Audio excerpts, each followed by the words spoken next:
Here, Alexander Novak, Deputy Prime Minister of the Russian Federation, Wang Jiatu, First Deputy Prime Minister of the Socialist Republic of Vietnam, Myo So, First Vice President of Myanmar, Daniel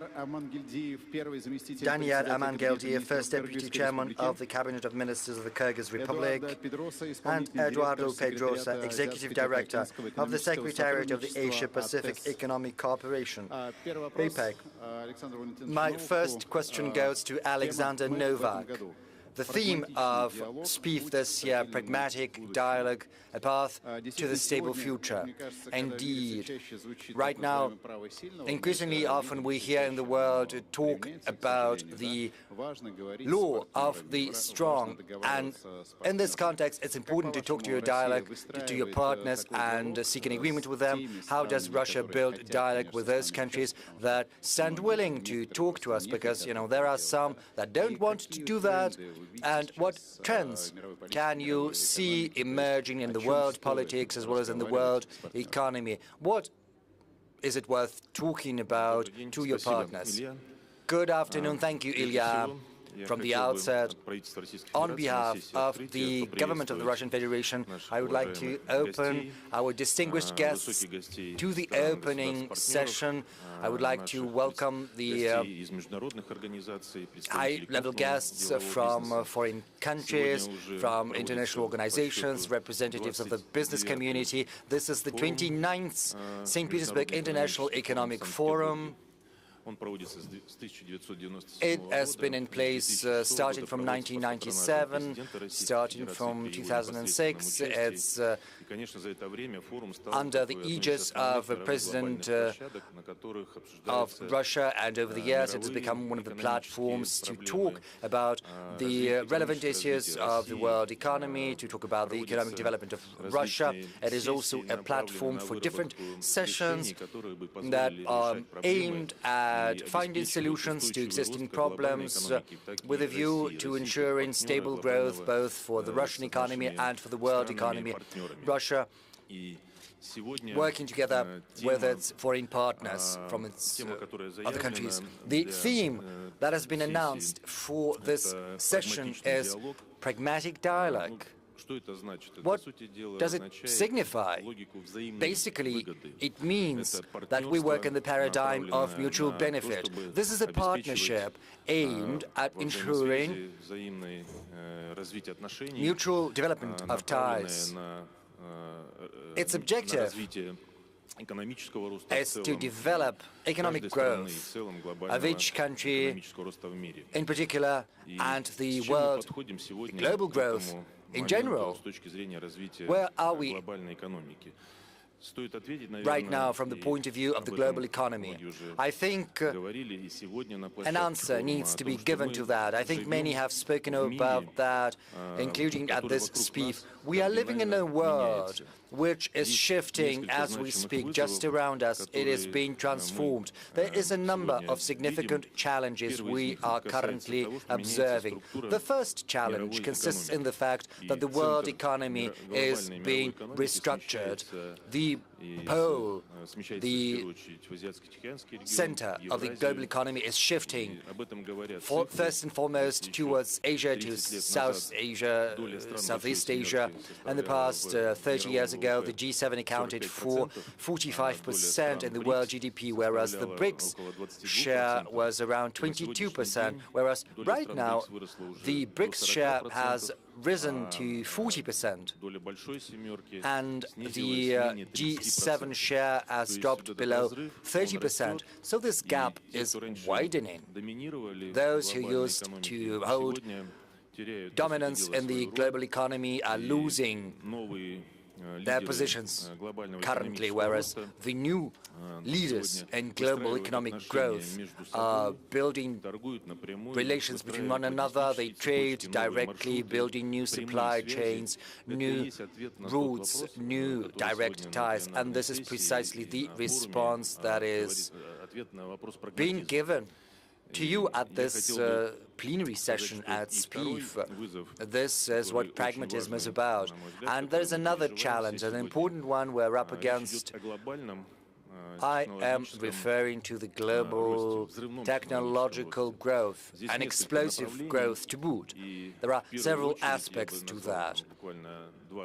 The first 2 or 3, well, we've been seeing over the last 2 years or so, we have been seeing an expansive growth of digital platforms that are being implemented actively in the economy. They are changing the very shape, the very structure of the economy. There are opportunities emerging to use databases and large databases accumulated right now, and there is a new market for that.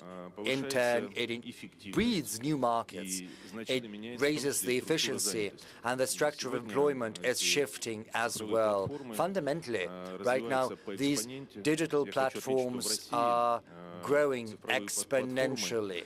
And I would like to point out that if we look at Russia's GDP in terms of services and goods, around 8.5%, all of that is traded via digital platforms, whereas it's 12% in China. In the US, it's similar in Europe. It's far less, far inferior to that. So this is one of the trends that is going to transform the economy internally and externally in the ties between countries. Secondly, from the point of view of challenges and transformations the world is undergoing, we see the active implementation of artificial intelligence. We have to be fully cognizant of the enormous impact it is going to have on economic processes, on the structure of industries, on the speed of decision-making, on the efficiency of different sectors. If we take AI in itself, we'll see that it's growing dynamically. It's not just being implemented in our everyday life as well as in our economic relations. AI is developing on its own. First, it was just a search engine to sort through the big data we use right now. AI is providing agency services. It can be used in different spheres and different fields. This is a new platform which can shape a new economic paradigm and change the old ones. The autonomous AI systems are being built. There are autonomous robots. There are UAVs flying autonomously. This autonomy is going to gain traction, being implemented increasingly widely. It's going to transform the world economy in general and individual country economies.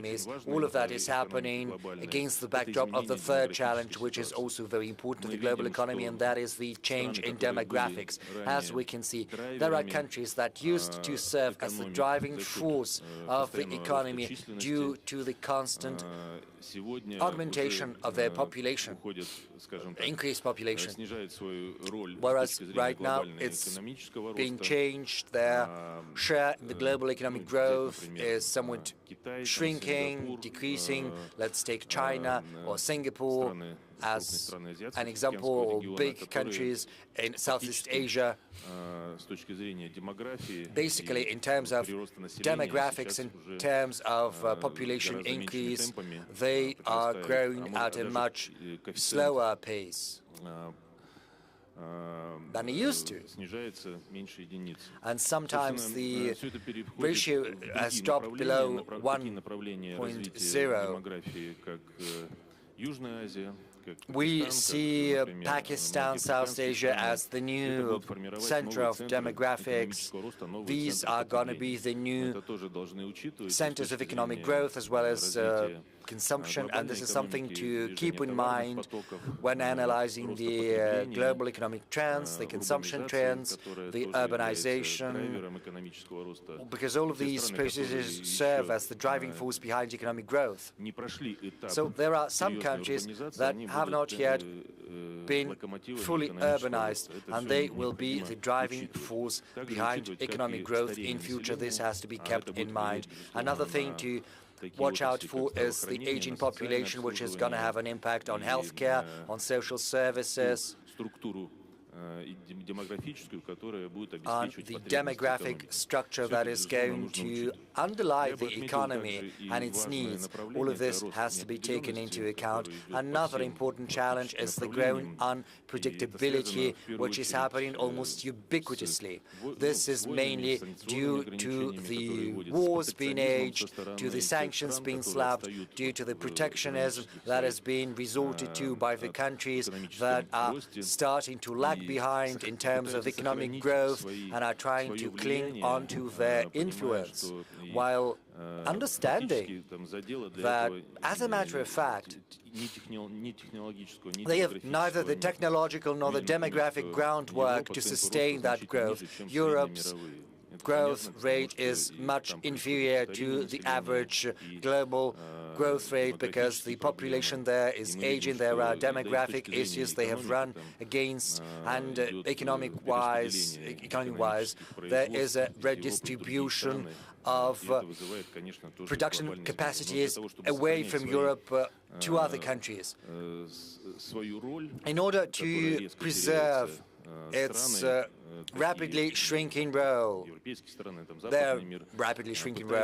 some European countries, the Western world in general, are trying to introduce tariff wars, protectionism, and similar instruments in order to preserve their role, their share. And the last thing I would like to speak about is the changing financial interrelationship. There was the old system when the Western currencies, the currencies of the G7 used to be the dominant force. Right now, this is a thing of the past because the world is transitioning to alternative payment methods. We are introducing blockchain-based payments, independent financial mechanisms for transactions between countries. Many are transitioning to national currencies for their transactions. I can tell you right now that, as of now, Russia carries out more than 50% of all transactions, either with the use of ruble or with the use of currencies of friendly nations. And as far as our major trade partners are concerned, the ratio is more than 90%. Almost all countries are trying to diversify their payment structure, and this is yet another trend that is going to transform the world economy. And in conclusion, at the very beginning of our panel discussion, I would like to say that naturally all of these challenges, all of these trends, global trends, that are reshaping the global economy in a fundamental fashion have to be addressed together, jointly. The logic of collective partnership is precisely the logic of pragmatism. This is the relations we are trying to build with our partners, and I'm happy that at SPIEF we have more than 130 countries represented, more than 20,000 people from the business community, from the authorities, from other countries, from Russia, from partner nations. All of them have come despite the difficult geopolitical environment. They have found the time and they are attending the forum, participating in it. I would like to wish all the participants of the forum to find new solutions here, which will allow you to build better relations between countries. Solutions which will allow you to improve the world economy as well as the quality of life in your countries. Thank you. Thank you very much. You said 130 countries, their representatives, take part in this forum. Yeah, and these countries are rapidly developing. Their growth rates are pretty high, and those countries that develop well, they send their representatives here. Now I'd like to turn to the representative from Vietnam. Yeah, you outlined already a number of global trends, and ordinary people ask themselves, are you saying that our life will change completely? And are you sure that we have been through such transformations? And we would like to use these transformations as opportunities to what cooperation we need in order to preserve and ensure the stable world order, especially in the sphere of economy. Ladies and gentlemen, taking part in the 29th St. Petersburg International Economic Forum, we are happy to take part in this event. And this is an event of high prestige. It is taking place in the city of great history, culture. On behalf of the government of Vietnam, I would like to pass the warmest regards and best wishes to all of you. The topic of this forum, Pragmatic Dialogue, a path to a stable future, is highly relevant. And everything we are discussing now, digital transformation, artificial intelligence, economic security, the role of developing economies and inclusive development, all this is in line into the context of the world, which is undergoing deep technological and security-related transformations. The world global growth is decelerating, and we see that supply chains are being transformed due to conflicts and the instability in the sphere of security, climate change, food security, the aging population, and non-traditional risks affect all the countries. At the same time, the rapid development of modern technologies and artificial intelligence present both challenges and opportunities for a stable growth and development. At the time of deep turmoil, the dialogue is always a pathway to strengthening trust and creation of new driving forces of future development. For ensuring the stable future, we need to promote cooperation in the following three areas. Firstly, strengthening stability and expanding cooperation. Countries need to strengthen their ties and not to go for confrontation. We need to promote transparent and inclusive trade and investment environment based on international laws. Also, we need to ensure equitable access to market factors, technologies, and growth factors for the developing countries. The Eurasian space is reinforcing its role as a strategic bridge among the major centers of growth and also promotes regional integration. Vietnam is ready to take an active part in strengthening interrelations between ASEAN and Eurasian partners for the benefit of peace and stability. Secondly, we need to increase our ability to adapt to the rapidly changing world of technology. New technologies, including AI, should be new driving forces promoting innovations and new technologies. We also need to reinforce our relations in science and research area. We need to share experience and also train specialists in all areas, and also strengthen our participation in digital economy. Thirdly, we need to reinforce our ability to meet all the challenges of the current world. It is climate change, non-traditional risks. All this requires coordination in the area of forecasting, transfer of technology, financial support, and so on. People should be in the core of our attention, and they should be subject to all strategies of development, ensuring that every citizen, every person can be independent and also have access to all the resources.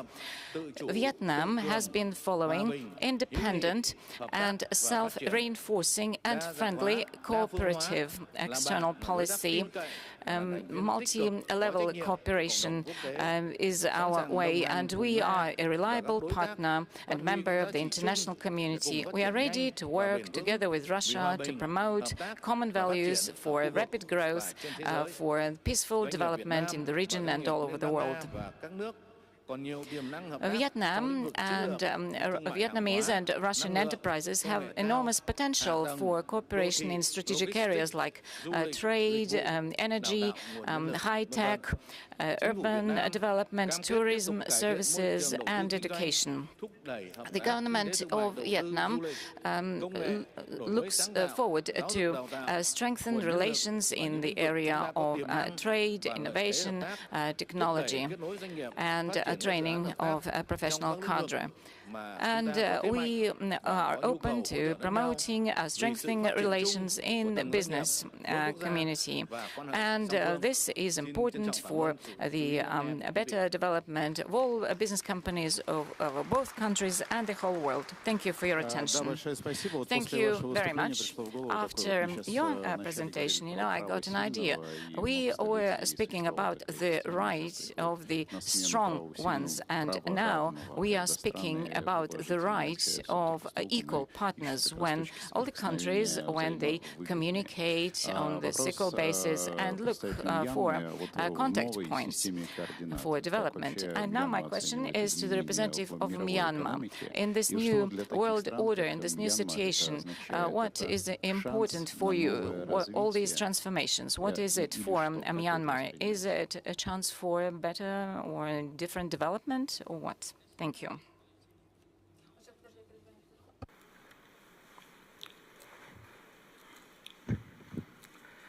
His Excellency Mr. Anton Kopiakov, advisor to the President of the Russia Federation, Executive Secretary of the Organizing Committee, Excellencies, distinguished guests, speakers, ladies and gentlemen, Mingalava.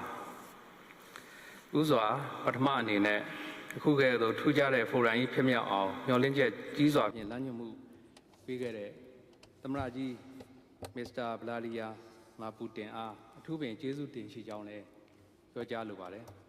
Tobin, a cook Furango, Dayan, Pejagavi, Pepperma, Common Pizon, Season Sonia Bigere, Kimbai Comedy, Ross Congress, Foundation of Ole, Jesu Shibare.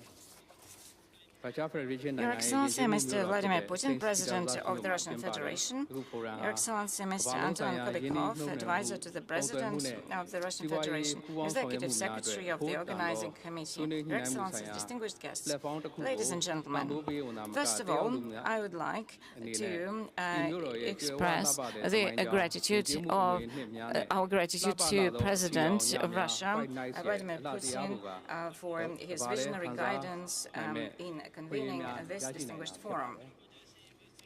This forum is taking place in St. Petersburg, the cultural capital of the Russian Federation, and it provides a valuable platform for dialogue on global investment, trade, and economic cooperation, while allowing participants to experience the city's rich history, its cultural heritage, and the beauty of the White Night season. The theme of this year's forum, Pragmatic Dialogue, the pathway to a stable future. It is particularly relevant in today's rapidly evolving global landscape. The global economy continues to face significant challenges arising from geopolitical tensions, protectionist measures, supply chain disruptions, energy security concerns, and economic uncertainty. These developments underscore the importance of dialogue, cooperation, and collective action. In this context, I am confident that here in St. Petersburg, this forum will contribute to a more resilient global economy with a more prosperous future for generations to come.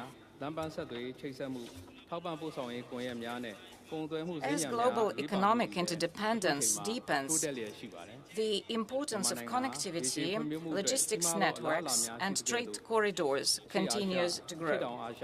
Myanmar possesses significant potential for long-term development, and it occupies a strategic geographic position at the crossroads of East Asia, Southeast Asia, and South Asia. Located between the Pacific and Indian Oceans, Myanmar serves as a natural land bridge, linking regional markets and facilitating trade, transportation, and economic integration. Myanmar is also strengthening its role as a maritime nation through the development of key deep-sea ports, including Kyakku, Dawei, and Thilawa, which are expected to enhance regional connectivity and international trade.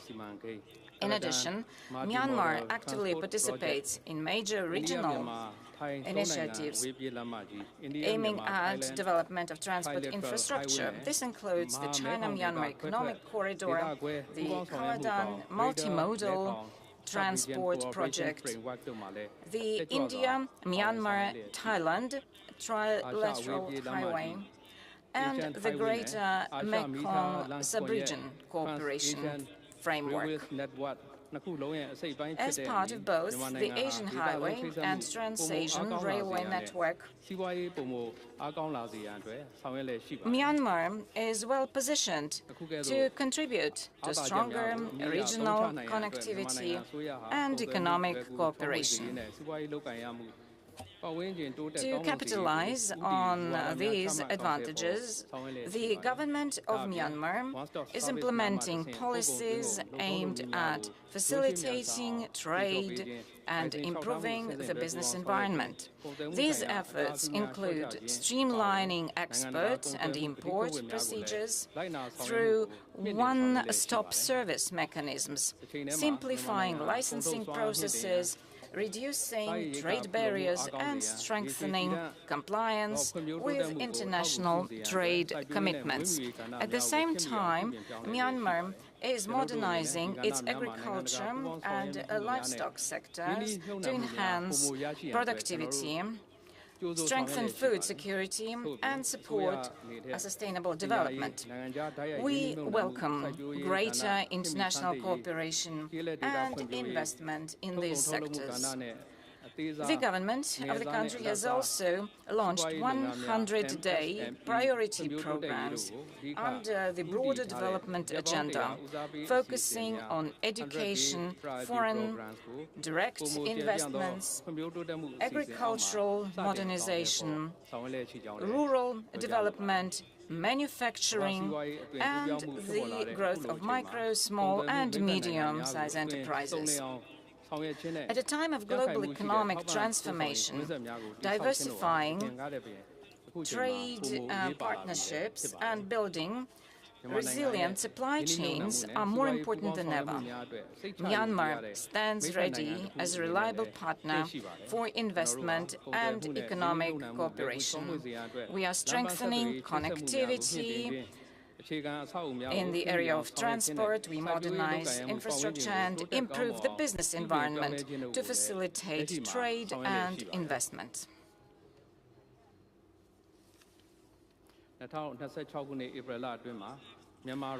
Following the entry into force of the Myanmar-Russia Investment Promotion and Protection Agreement, which happened in April 2026, we warmly welcome Russian businesses and investors to explore opportunities in Myanmar, particularly in transport, communications, digital infrastructure, logistics, export-oriented industries, technology, and digital services.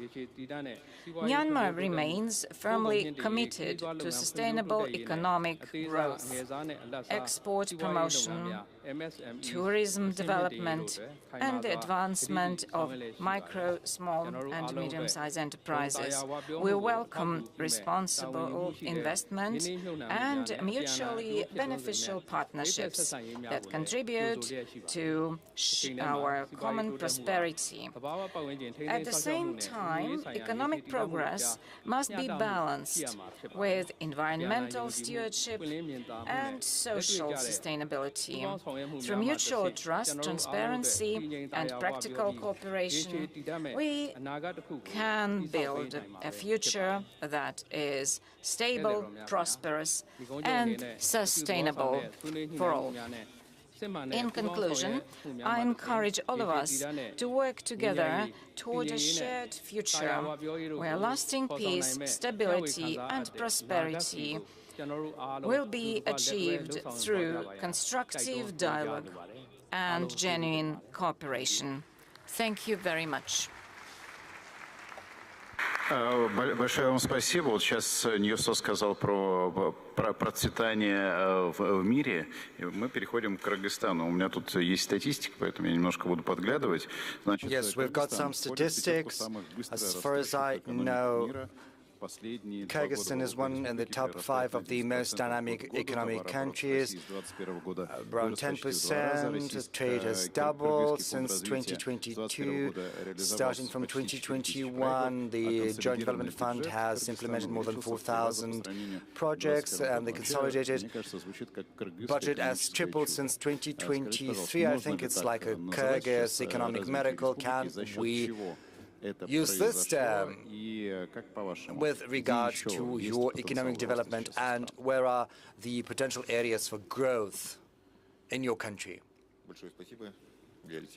Thank you, Mr. Doronov, for this question.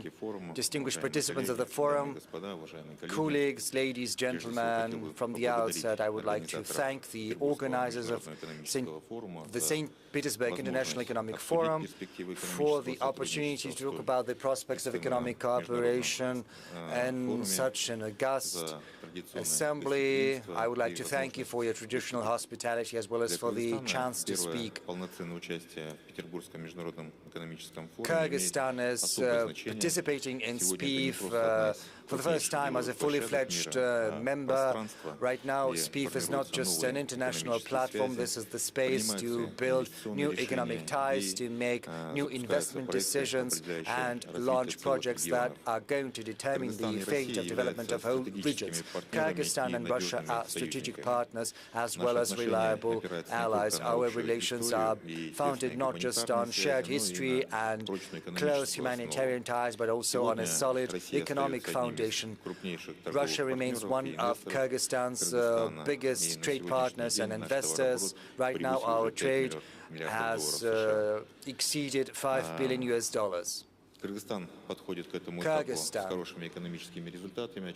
arrives at this point with very good economic statistics. As you've pointed out, over the last 5 years, on average, our economy has been growing at 10%. This first 6 months of this year, 12.4%. But getting back to the subject at hand, I can tell you that Kyrgyzstan is pursuing a well-balanced economic policy. Thanks to that, our government is focusing on creating a favorable business environment, developing digitalization, infrastructure, simplifying administrative and tax barriers. We have improved our tax policy, facilitated tax-related procedures and administrative procedures, cutting red tape. So I think right now there is a very good environment between the business and the authorities. The government has resulted in an increase in business activity. Our economy has emerged from the shadows, as it were, coming into greater transparency. Kyrgyzstan, and that's important, is participating in the Eurasian Economic Union. Thanks to the Union, our producers have got access to a big market, whereas trade and economic ties with Russia and other Union members have strengthened considerably. Russia remains one of Kyrgyzstan's biggest partners in trade and investment, as well as in industrial cooperation. On a particular note, I would like to note of the Russian Kyrgyz Development Fund. I would like to inform you on this, about this fund. It was created by the two governments to make sure that Kyrgyzstan can fully integrate into the customs union, to allow the economy to catch up. Without government-run institutions, it would have been impossible. And I think this fund has played a historic role in that regard. It has created the premise for setting up our own development institutions. Right now, Kyrgyzstan has, at the very least, 5 development institutions with a capital of no less than $5 million each. Over the recent period, the fund has implemented more than 3,500 projects, creating new jobs, new enterprises, modernizing production capacities. Another important factor is investing into the human capital. We have citizens who work abroad, primarily in Russia. They can not just support their families, they can also invest in their own business, which creates additional internal demand and also pushes the economy forward.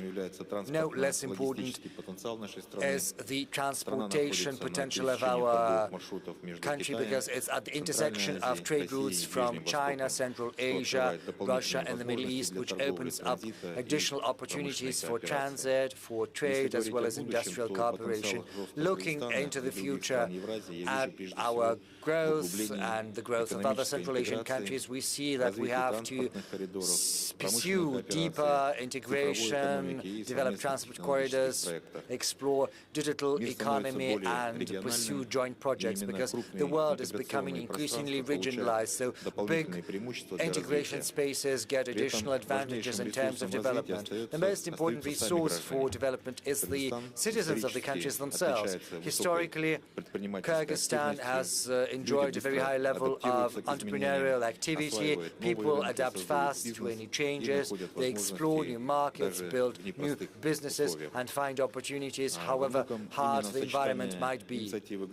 There's this combination of individual initiative and steady support from the government, which has allowed to secure these high levels of economic growth. Our objective right now is not just to preserve these high rates, but also to ensure the level of quality, improve labor productivity, create new jobs, develop new technologies, and ensure a sustainable increase in the income of our citizens. Thank you. Thank you. Our next question goes to Eduardo Pedrosa from APEC. I don't know what's the state of affairs there, but in Russia many say that globalization is coming to an end and the world is being split into big regional blocks and political blocks. My first question, do you agree with this statement? And secondly, what's your take on the future development of international economic ties? Thank you very much, and thank you to the organizers of the St. Petersburg International Economic Forum for the opportunity to address you today and speak about these very important issues. As we have heard, the global economy is facing uncertainty, geopolitical tensions, and concerns about fragmentation.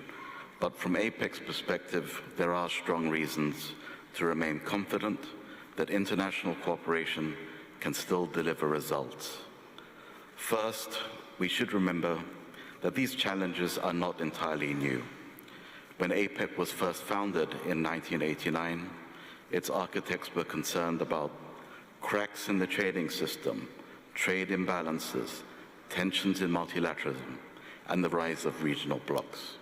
APEC was created to prevent this fragmentation from becoming division, and to ensure that regional cooperation strengthens rather than weakens the global economy. But second, while we have different approaches, fragmentation does not have to be inward-looking, but it's also a reminder of why cooperation matters. Over time, the slow progress of global negotiations have led economies to pursue bilateral and regional arrangements, but that's a pragmatic approach. And these can create complexity, but they also still show that economies want integration, they want cooperation.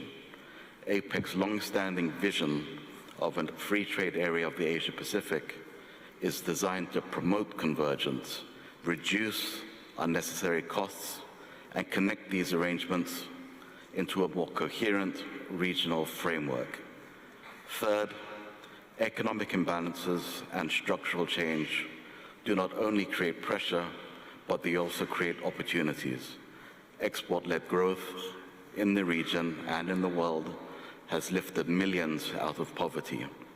Asia-Pacific region has now an enormous middle class. Today, aging populations, digital transformation, and sustainability challenges require new policy responses. APEC does provide a platform for economies to exchange ideas, build capacity, and create practical solutions together. Fourth, tensions in the multilateral system make dialogue even more essential. The WTO is indispensable. APEC has consistently supported efforts to strengthen it.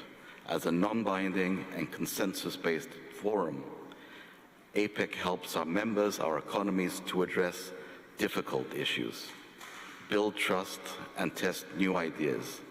Our role as an incubator of practical cooperation has produced results.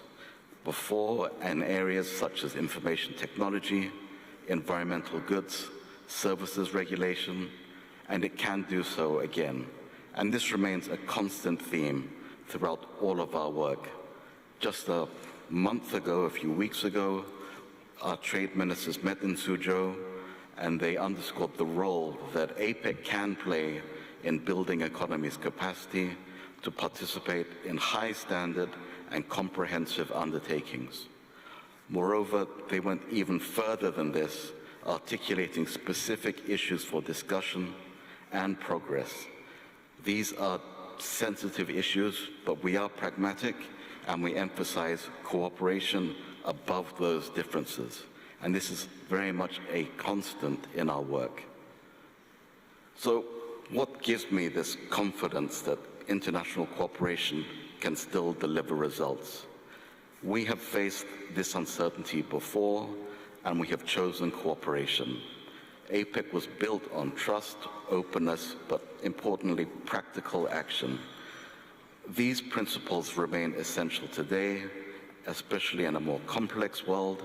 International economic cooperation, it's not a luxury, it's a necessity. But with sustained commitment, it can still deliver meaningful results for our region and the wider global economy. At our very core, APEC is about voluntary cooperation. We're not forcing anyone to do anything, but it's a long-standing principle in all of this that we are an open region. We're not closing it off, but we are open. But in spite of these shifting attitudes that we have towards multilateral cooperation, APEC members continue to demonstrate the value that they hold APEC in. We have now received offers to host APEC all the way through to 2035. That might seem a long way away, but in many ways it is much closer than we think. Finally, APEC continues to add value by preparing economies for the next generation of trade and investment issues. We've talked about artificial intelligence. We don't actually know what's on the horizon. We see ourselves as an incubator of new ideas because we're diverse, because it's such a big region, the most populous region, and we're the biggest in terms of economic weight and GDP. As this incubator, we have taken on informal ideas, shared experience, but these are then formalized in groupings like the Comprehensive and Progressive Trans-Pacific Partnership, the Regional Comprehensive Economic Partnership, and recently with the Digital Economy Partnership, which really tackles those issues at the forefront of our economies today. The digital economy is an area of growth, but we don't have the policies that will help us to really benefit from them together. We also work very closely with the business community. They are the ones that are creating jobs. They are the ones that are innovating. And we try to make sure that we are responding to their concerns. But we also work with other international organizations. That's one of the reasons why I'm here. We want to share insights, and we want to share regional and support regional and multilateral cooperation. In each of these areas, cooperation, pragmatic dialogue, experience sharing play a critical role. We need to enable high standard, quality, and inclusive growth. So with that, thank you very much.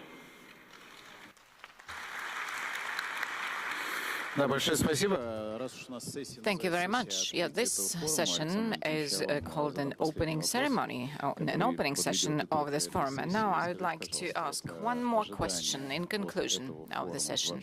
What are your expectations of this St. Petersburg International Economic Forum in 2026? And you said that there are representatives of 130 countries. Right, what can you say to them? What are your expectations? Thank you. I would like to begin with the following. So I would like to wish, and I wish all of you who have come to St. Petersburg to have the best impressions from Russia. This is the most beautiful city, not only of Russia, but of the whole world. And as the governor of St. Petersburg said, he wished you to have not only business meetings and sessions, but also to find time to see the beautiful sights of St. Petersburg, and then you will leave with amazing impressions and with a desire to return. As for the expectations from our business dialogue at this forum, of course, this is about new agreements, reaching consensus, signing contracts, and after the end of this forum, we'll share the statistics about it.